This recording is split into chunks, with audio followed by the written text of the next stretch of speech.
حضرت علی رضی اللہ تعالیٰ عنہ نے ارشاد فرمایا، جو تمہیں غم کی شدت میں یاد آئے تو سمجھ لو کہ وہ تم سے محبت کرتا ہے۔ رشتوں کو مضبوط رکھنے کے دو راز ہیں۔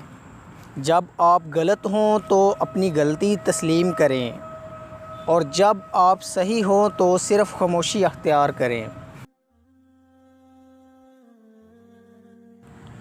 اللہ نے یقین اور اطمینان میں سکون اور خوشی رکھی ہے۔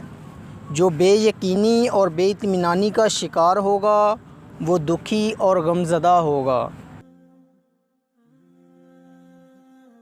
کسی کا ظرف آزمانا ہو تو اس کو اپنے سے زیادہ عزت دو۔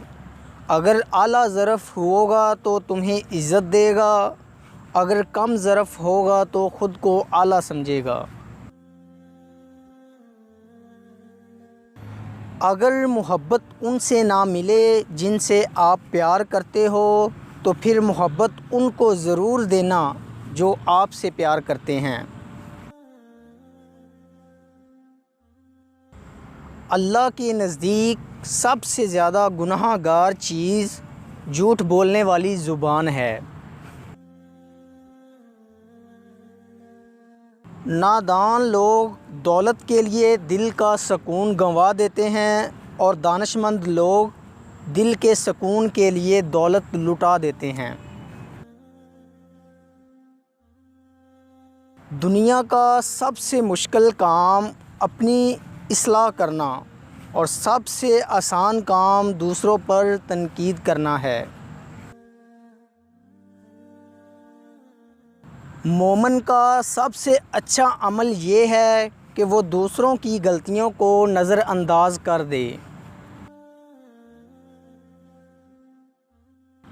کامیابی حوصلوں سے ملتی ہے، حوصلے دوستوں سے ملتے ہیں، دوست مقدروں سے ملتے ہیں، اور مقدر انسان خود بناتا ہے۔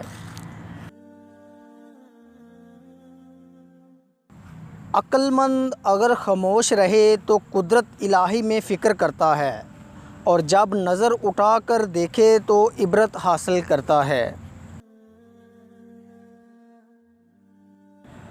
اپنی سوچ کو پانی کے قطروں سے بھی زیادہ شفاف رکھو، کیونکہ جس طرح قطروں سے دریا بنتا ہے اسی طرح سوچوں سے ایمان بنتا ہے۔ کسی کو تم چاہو اور وہ تمہیں ٹھکرا دے، یہ اس کی بد نصیبی ہے۔ کوئی تمہیں نہ چاہے اور تم اسے زبردستی اپنا بنانا چاہو، یہ تمہارے نفس کی ذلت ہے۔ جاہل کے سامنے عقل کی بات مت کرو، پہلے وہ بحث کرے گا پھر اپنی ہار دیکھ کر دشمن ہو جائے گا۔ اگر تمہاری ہمت اتنی بلند ہے کہ لوگوں کی اصلاح کرنا چاہتے ہو تو پہلے اپنے نفس کی اصلاح کرو۔ کم کھانے میں صحت، کم بولنے میں سمجھداری، اور کم سونا عبادت ہے۔ لفظ انسان کے غلام ہوتے ہیں مگر صرف بولنے سے پہلے تک، بولنے کے بعد انسان اپنے الفاظ کا غلام بن جاتا ہے۔ جو شخص نیکی کرنے سے بخل کرتا ہے وہ عقل مند نہیں ہے۔ دکھ میں کبھی بھی پچھتاوے کے آنسو نہ بہاؤ، کیونکہ تم وہ خوش نصیب ہو جس کو اللہ نے آزمائش کے قابل سمجھا ہے۔ اسلام ایمان کا، ایمان یقین کا، علم عمل کا، سخی سائل کا، اور ایمان اخلاص کا محتاج ہوتا ہے۔ دوستو، اگر آپ کو ہماری ویڈیو اچھی لگی ہو تو لائک کیجئے، اور مزید اچھی ویڈیوز کے لیے ہمارے چینل میکس ہیپینس کو سبسکرائب کر لیں۔ شکریہ۔